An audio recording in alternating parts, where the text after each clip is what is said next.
For today's little adventure, I'm going to make pumpkin layered cheesecake. So we're doing 2 8 ounces of cream cheese softened, half a cup of white sugar, half a teaspoon vanilla extract, 2 large eggs, a prepared graham cracker crust, I bought mine. And then for our pumpkin layer, half a cup of pumpkin puree, half a teaspoon of ground cinnamon, a pinch of ground cloves, or about an 1/8 teaspoon, a pinch of ground nutmeg, or about an 1/8 teaspoon, or you can do more if you want more flavor.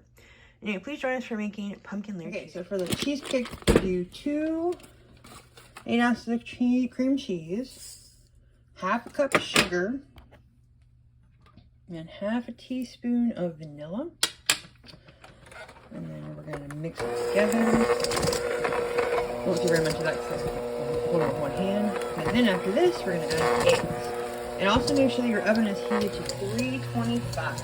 Okay. We're going to mix this together and then we'll try it out. Mix together the cream cheese, sugar, and the vanilla. Now we're going to add the 2 eggs. You guys should do them one at a time, but I kind of end up putting them both in the same bowl. So that's on me. Anyway, we're going to mix it together and then I'll show you what it looks like. This is what the cream cheese mixture looks like after I've got the eggs all mixed in together. And now we're going to take out a cup of the cream cheese and put it on our graham cracker crust. I have my 1 cup of batter. I'm going to put it in my graham cracker crust. Now you can make your own graham cracker crust, but I like to kind of cut down on those steps mostly because I don't have the ingredients or the time a lot of times to do it. So I'm going to finish getting all the batter out and I'm going to smooth that and I'll show you what it looks like. We have the cheesecake layer on there. You can see there's still room on the crust to add the pumpkin. So I'm going to take my half a cup of pumpkin and my spices and put them in there. All right, so I'm going to add my half a cup of pumpkin puree, not pumpkin pie, but pumpkin puree. And then I've got half a teaspoon of cinnamon, an 1/8 teaspoon of nutmeg, and 1/8 teaspoon of ginger. No, not ginger. Nutmeg, cloves. So cinnamon, cloves, and nutmeg. Sorry, my brain just had a brain fart. Anyways, I'm going to mix these together and I'm going to add that layer over there. All right, so make sure you fold in the puree and spices. You don't use the electric mixer, you just fold them in. If you have extra, you'll have extra puree. You can either make like pumpkin muffins or you can make another pumpkin layer cheesecake, kind of whatever. All right, so we need to spread out our pumpkin layer and get that all evenly spread out on our pan or on our crust. Now, like I said, with the extra puree, I'm going to make another pumpkin layer cheesecake.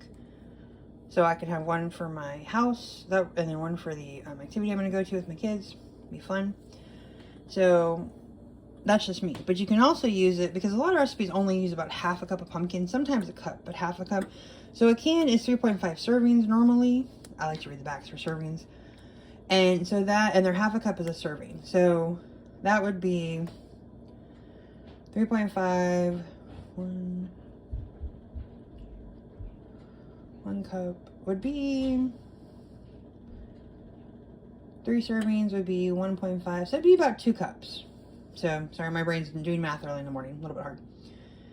Maybe not, just my brain's tired. Okay, so got our pumpkin layer cheesecake. We're gonna pop that in the oven at our 325-degree temperature, and then we're gonna bake it for 30 to 40 minutes. Looks pretty. This is what it looks like when it comes out of the oven and it sits there and cools for a little bit. It cools for about 1 to 2 hours, so it's room temperature. And then you put it in the refrigerator for minimum 4 hours or preferably overnight. Thank you for joining us for today's little adventure, and please join us for next today's little adventure.